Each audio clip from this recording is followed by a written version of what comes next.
Welcome to Morning Joan, the most anticipated podcast of the day. I'm your host, Joan, and we're live. Grab a cup of coffee, get comfortable, and let's dive into the latest news and gossip. Today we're talking about the world of entertainment, specifically the hit show The Masked Singer. If you're a fan like me, you know how exciting it is to try to guess which celebrity is behind the mask.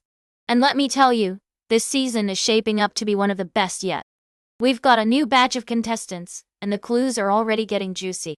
From Cherry Blossom's tribute to a close friend who's been on the show before, to mad scientist monsters' hint about reinventing themselves, we're eager to figure out who's behind each mask.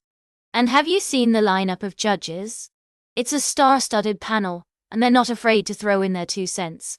But what really caught my attention was the mention of Boys the Two Men winning the Masked trophy last season. I mean, who wouldn't want to see those harmonies live on stage? Now, let's get into some of the other contestants.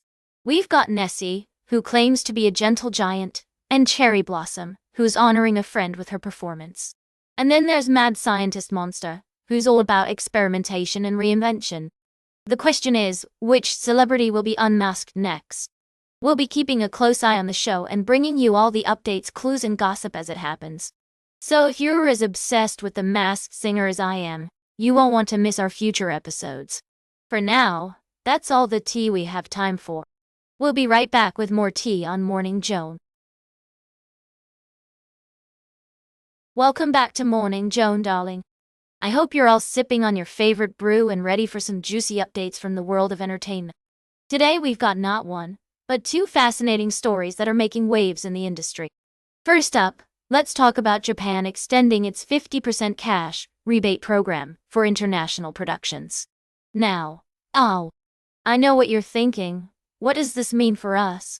Well, it means that Japan is becoming an even more attractive location for filmmakers, and we can expect to see more exciting projects coming out of the country.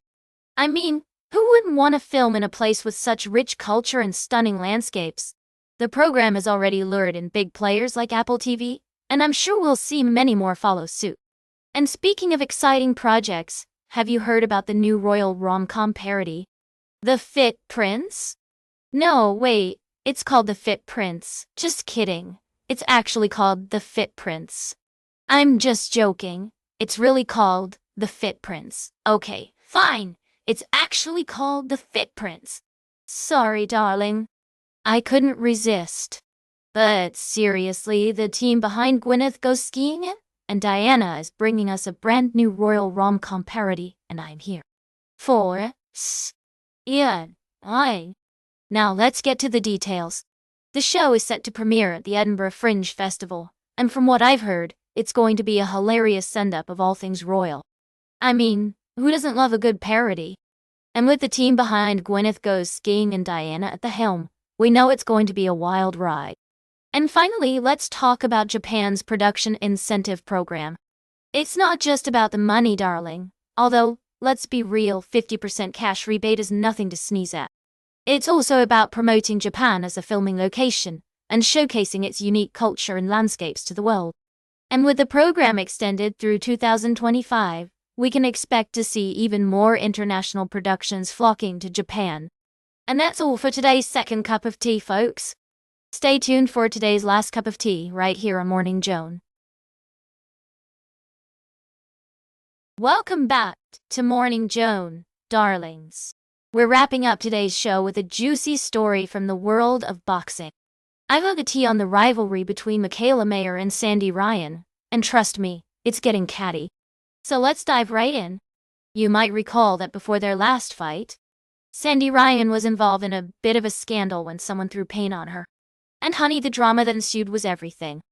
Mikaela Mayer, her opponent at the time, was blamed for the incident, but she's speaking out now to set the record straight. Owing to Mikaela, she had nothing to do with the paint-throwing incident and is actually surprised that Sandy's team used it as a promotional tool for their rematch. I mean, can you blame her? It's all about keeping it classy, girls. But I suppose when you're in the world of entertainment, you've got to expect a little bit of drama. Now, Mikaela's not holding back, and she's calling out Sandy's team for trying to gaslight her. She's saying that they're trying to make her look like she's being dramatic or making it all up, but the truth is on her side. And, sweethearts, I've got to give it to her. She's handling this situation with elegance and poise. As Mikaela said, I have truth on my side. And darling, that's all you need when you're facing off against your opponents in the ring or out of it. So there you have it, the latest update from the world of boxing, where the punches are flying both in and out of the ring. That's all for today's Morning Joan. Remember to like, share, and subscribe. And until next time, stay fabulous.